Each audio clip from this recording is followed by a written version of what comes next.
I remember you precisely predicted the COVID-19 pandemic. Yes. How did you make it? So that was a mix of data and intuition. So on one side, I had a lot of data about the world. I was just going through a long list of events in the world for the last 2,000 years, different diseases, different wars, epidemics, pandemics, and correlating those to planetary combinations. And then one day when I was just sitting in my terrace, I was just finished my morning meditation and coming down when something just struck me that there is probably some dangerous event that is about to happen to the world. Then I just made a video. I named it Severe Danger to the World between November 2019 and April 2020, and I published that video on the 19th of August 2019, which is 6 months or 8 months before the pandemic. So that video went viral later on because I had talked about a world war or a pandemic in that. I gave two possibilities, but one thing was clear, that there would be severe danger to the world. Can you make a daring prediction that who will be the next US president? Donald Trump or Kamala Harris? Which one? While it's very difficult to say, the reason is I had explained yesterday in another interview that elections basically have multiple dynamics. When I'm predicting a war, for example, I've predicted several events with accuracy, but when it comes to an election, the number of dynamics are huge, and we don't have their birth details. I don't have the birth details of Donald Trump.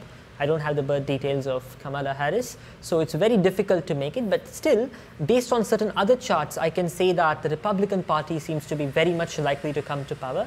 And I have not yet made a detailed analysis of this, but looks like very much Donald Trump.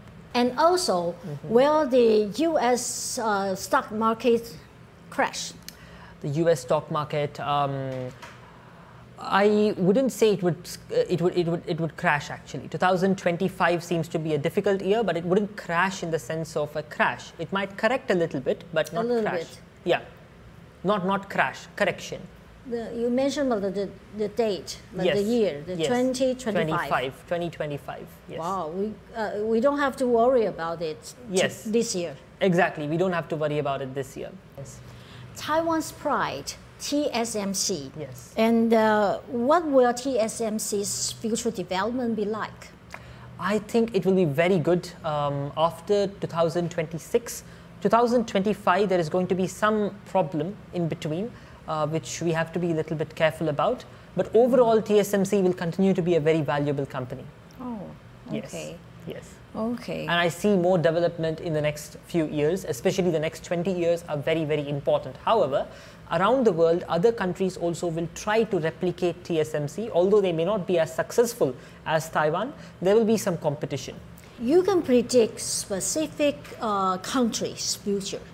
I can if I try, but at the same time, I do not have a crystal ball and I cannot be 100% correct at everything. I can try to increase the accuracy rate, definitely more accurate than just a guess, but the thing is that I don't have a 100% accuracy in predictions. I can reach 80 to 90% accuracy. Yeah, that's what I'm going to ask you.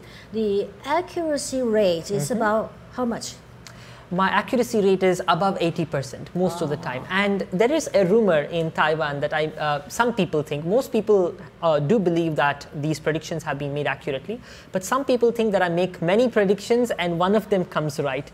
But I'd like to counter that saying I only make 4 to 5 predictions in an entire year, and out of that 5 predictions come correct and 1 is not fully correct, nor is it wrong. So that is my accuracy rate.